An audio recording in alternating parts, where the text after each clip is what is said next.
India जीना चाहते हो तो सतर्क हो जाओ। हर अपराधी और हर अपराध की खबर जान जाओ। पांडे, सृष्टि पांडे नाम है मेरा। याद रखना, अब कोई भी क्रिमिनल नहीं बचेगा। सभी की खबर बनेगी और जुर्म पर कानून की जंजीरें जकड़ेंगी।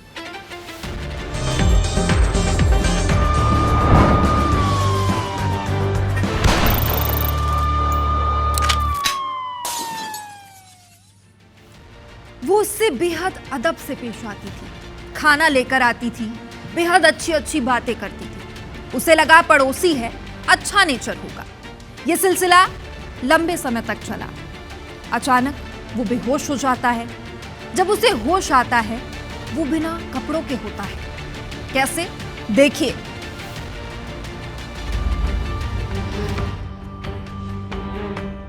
बालोद जिले के निपानी गांव का पारख बंजा पुरानी भिलाई में गार्ड की नौकरी करता था। सीएस पीडीसीएल कॉलोनी में उसे क्वार्टर मिला, जहां वो अपने दो साथियों के साथ रहता था। पड़ोस में रहने वाली रंजना यादव, जो 2 बच्चों की मां भी थी, अक्सर उनके क्वार्टर में खाने पीने का सामान लेकर आती थी। लेकिन ये पड़ोसी का प्यार नहीं, सिर्फ एक जाल था। एक दिन रंजना रोटी सब्जी लेकर आई। पारख ने खाना खाया और बेहोश हो गया। जब होश आया तो वो बिना कपड़ों के था और रंजना उसका अश्लील वीडियो बना रही थी। उसने विरोध किया, लेकिन रंजना ने वीडियो वायरल करने की धमकी देकर 5 लाख रुपए की मांग शुरू कर दी। डर के मारे पारख ने नौकरी छोड़ दी और गांव भाग गए, लेकिन रंजना ने फोन पर धमकियां देना जारी रखा। पारख ने अपने पिता की आधा एकड़ जमीन गिरवी रखकर 3 लाख रुपए दिए, लेकिन रंजना का लालच खत्म नहीं हुआ। वो बाकी 2 लाख रुपए की मांग करती रही। आखिरकार तंग आकर पारख ने पुरानी भिलाई थाने में शिकायत दर्ज की। पुलिस ने केस दर्ज कर रंजना की तलाश शुरू कर दी। पूरा नाम? पारख बंजा। कितने साल से काम करते हैं? करीब 2020 से कर रहा है।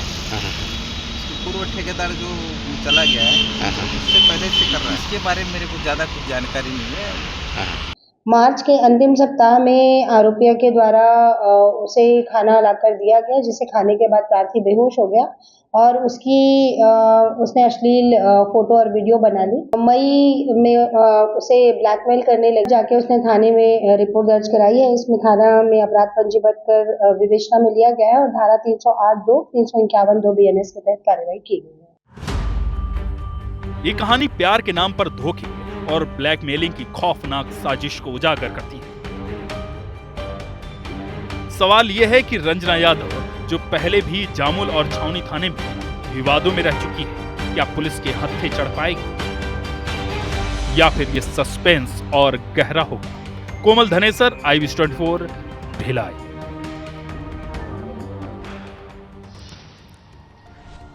दोस्ती, जिसका एक ही फंडा है, जो अब तक हम सुनते आए हैं, यही कि तेरे लिए जान भी दे सकता हूं और किसी की जान ले भी सकता हूं। लेकिन अब शायद ये रूल बदल गया है। अब दोस्ती में जान दी या ली नहीं जाती, अब धोखे से दोस्त की ही जान ले ली जाती है।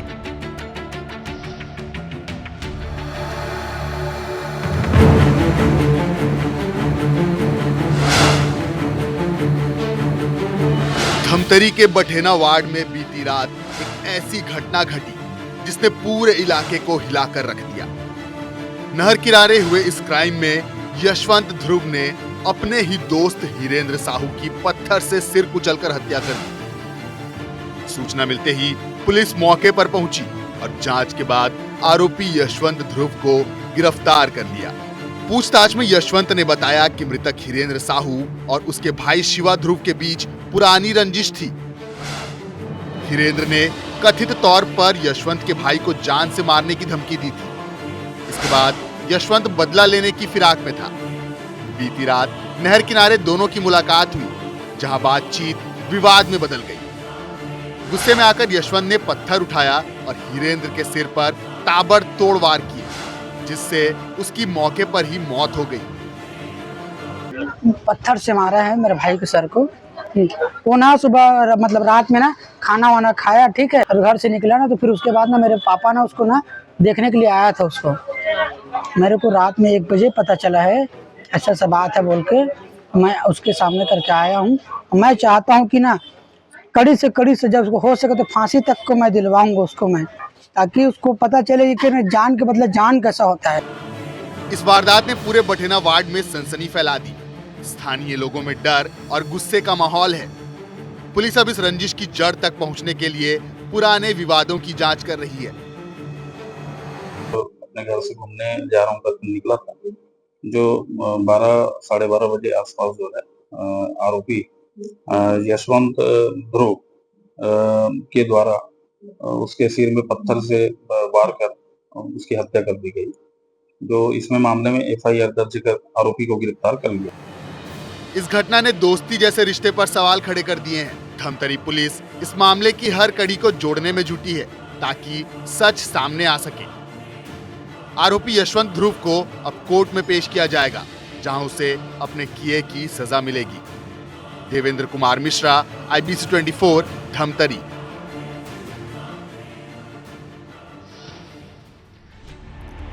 11,80,000 की। जी हाँ, ये पैसे एक कर्मचारी दुकान से बैंक के लिए लेकर निकला था।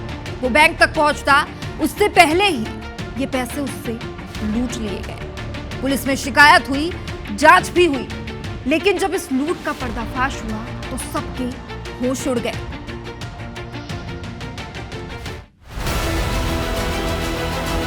जांजगीर चांपा में 1 अगस्त की शाम एक सनसनीखेज लूट की खबर ने हड़कंप मचा दिया। हार्डवेयर दुकान के कर्मचारी दीपेश देवांगन ने पुलिस को बताया कि वो चांपा के बैंक में 11,80,000 रुपए जमा करने जा रहा था। तभी पुछेली गांव के पास 3 बाइक सवार बदमाशों ने उससे रकम छीन ली और फरार हो गए। सूचना मिलते ही पुलिस हरकत में आई और SP विजय पांडे खुद मौके पर पहुंचे, लेकिन गहन जांच और पूछताछ में लूट की कहानी झूठ ही निकली। दीपेश देवांगन ने कर्ज से छुटकारा पाने के लिए ये पूरी कहानी गढ़ी थी। उसने 6 महीने पहले शादी की थी, जिसके कारण उस पर 8 लाख रुपए का कर्ज था। मेरे को पैसा मिला था जमा करने के लिए, जो मैं जमा नहीं किया, उसको अपने पास रख लिया। कुछ मजबूरी था, मेरा कर्ज था, तो इस कारण से मैं उसको तुरंत कम से कम नक्की करने के लिए उसको किया था। बाकी आगे चल के उसको नहीं, वैसा तो कुछ विशेष दबाव नहीं था, लेकिन सामने वाले जैसे मांगे ना, तो मेरे पास और कुछ ऑप्शन नहीं था। पुलिस ने दीपेश के चोरिया गांव स्थित घर से 11,80,000 रुपए बरामद कर लिए और उसे गिरफ्तार कर लिया है। इस मामले ने इलाके में सनसनी फैला दी, क्योंकि दीपेश ने अपनी आर्थिक तंगी छिपाने के लिए इतना बड़ा झूठ रचा। पुलिस को डाउट हुआ और जब कड़ाई से पूछताछ हुई तो उसने फिर स्वीकारा कि लूट की जो रिपोर्ट थी, झूठी रिपोर्ट कराई थी। उसका उद्देश्य जो मालिक का उसका 1.5 का पैसा था, उसको अपने पास गबन करना था। उसके बाद पुलिस उसके गांव चोरिया थाना सारा गांव गई और उसके घर से पूरा जो है 11,80,000 12 लाख रुपए और एक लैपटॉप बरामद कर लिया। ये मामला एक बार फिर साबित करता है कि हद से ज्यादा भरोसा आपको ठगी और लूट का शिकार बना सकता है और कमाई से ज्यादा खर्चा आपको चोर। पुलिस ने बड़ी ही सतर्कता के साथ इस लूट का पर्दाफाश किया, आरोपी को सलाखों के पीछे भेज दिया है। राजकुमार साहू, IBC 24, जांजगीर चांपा। वो आया तो दोस्त बनकर था, लेकिन इस दोस्त के इरादे नेक नहीं थे। दोस्ती धीरे धीरे करके प्यार में बदली। उसे क्या पता था कि ये प्यार एक दिन उसकी जान का दुश्मन बन जाएगा और दोस्त जिहादी मानसिकता का निकलेगा, उसकी सांसें ही उससे छीन लेगा।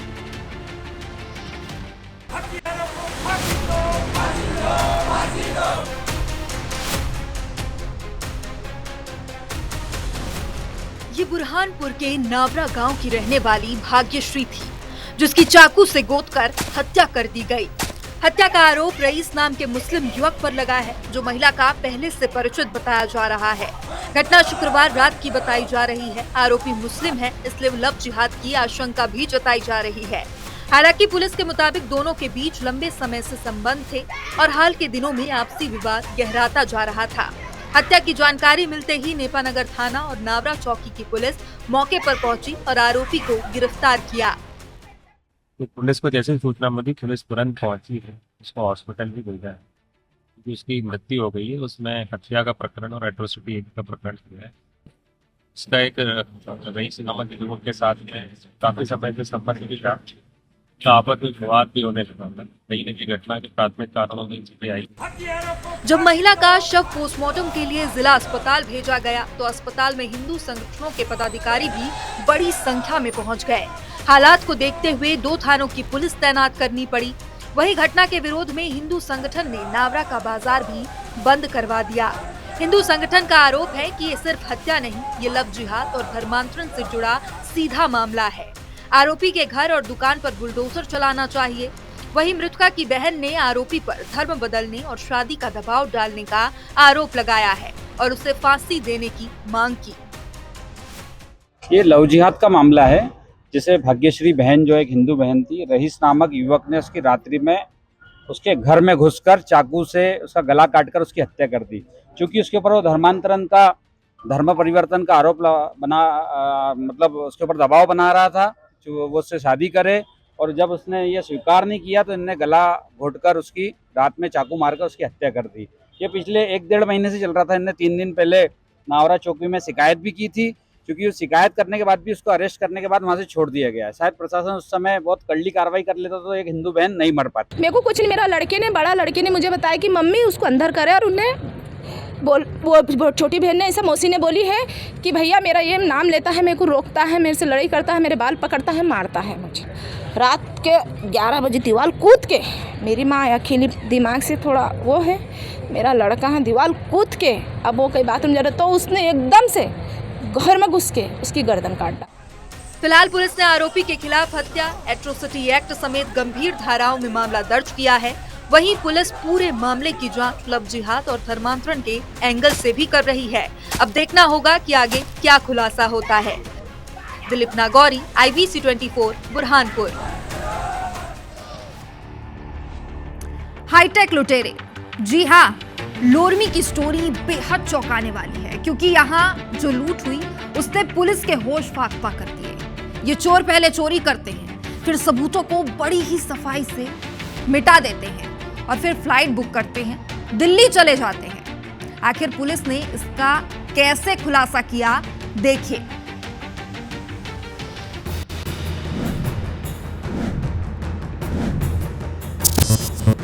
टूटी हुई अलमारियां, बिखरा हुआ सामान और पुलिस हिरासत में खड़े चोर। ये नजारा है मुंगेली के सिटी कोतवाली क्षेत्र की पृथ्वी ग्रीन कॉलोनी का, जहां 26 जुलाई की रात चोरों ने 4 घरों को निशाना बनाकर 30 लाख से ज्यादा की नकदी और जेवरात चुराए।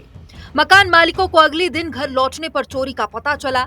जब उन्होंने टूटे ताले और खाली अलमारियां देखी, खबर कॉलोनी में आग की तरह फैल गई और पीड़ितों ने तुरंत कोतवाली में इसकी शिकायत दर्ज की। पुलिस ने जांच शुरू की और सीसीटीवी फुटेज से अहम सुराग मिले। इंटीग्रेटेड मॉडर्न कंट्रोल रूम ने इस केस को सुलझाने में मदद की। फुटेज में चोरों की तस्वीरें और उनके भागने का रास्ता साफ दिख रहा है। पुलिस ने सीसीटीवी और मुखबिरों की मदद से 2 मुख्य आरोपी संदीप सतनामी और मंजीत सतनामी की पहचान की। संदीप बलौदा बाजार और मंजीत सिरगांव थाना क्षेत्र के रहने वाले हैं। पुलिस ने इनके ठिकानों पर दबिश दी, लेकिन दोनों फरार थे। हालांकि उनके 2 साथी वेद प्रकाश साहू और गुलशन साहू भाटापारा से हिरासत में लिए गए। पूछताछ में पता चला कि संदीप और एक नाबालिग साथी चोरी का माल छोड़कर हवाई जहाज से दिल्ली भाग गए, जबकि मंजीत अंडरग्राउंड हो गया। पुलिस ने चौथे दिन दिल्ली में दबिश दी और ग्वालियर के पास एक ढाबे से नाबालिग को पकड़ा, लेकिन संदीप पुलिस को चकमा देकर फरार हो गया। उन्होंने अपने शौक को पूरा करने के लिए काफ़ी ज़्यादा वहाँ पर पैसे उड़ाए और उसको उड़ाने के बाद ये लोग सभी चीज़ों मतलब खर्च करने के बाद में ये लोग भाग रहे थे। तो मध्य प्रदेश के ग्वालियर से कुछ देर पहले हम लोगों ने इन लोगों को पकड़ लिया था और इनसे हम लोगों ने पूछताछ करना शुरू किया। पूछताछ में खुलासा हुआ कि गिरोह का सरगना संदीप सतनामी अय्याशी के लिए चोरी करता था। उसकी 8 से ज्यादा गर्लफ्रेंड्स हैं और वो चोरी के पैसों से प्रॉपर्टी में भी निवेश करता है। पुलिस अब उसके बैंक खातों की जांच कर रही है। फरार संदीप और मंजीत की तलाश में छापेमारी तेज कर दी गई है। ये थी मुंगेली की सनसनीखेज चोरी की कहानी, जहां एक शातिर गिरोह ने हाईटेक तरीके से वारदात को अंजाम दिया। मुंगेली पुलिस ने 4 आरोपियों को सलाखों के पीछे पहुंचा दिया है, लेकिन मुख्य सरगना अभी भी फरार है। सौरभ दुबे, IBC 24, लोरमी।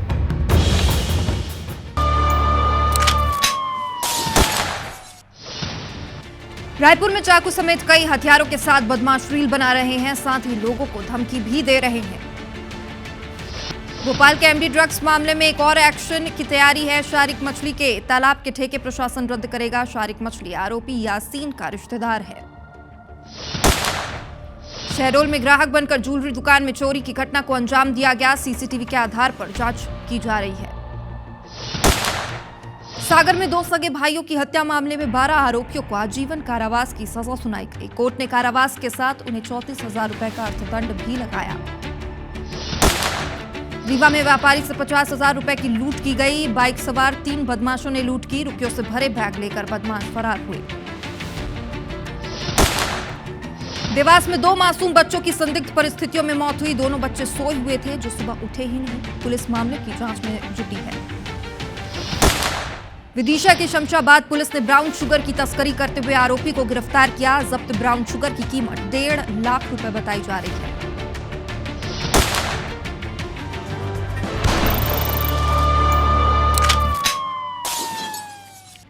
कानून नहीं करता किसी को माफ, आज नहीं तो कल हर गुनहगार होगा साथ। LSD में जारी है जंग क्राइम के खिलाफ।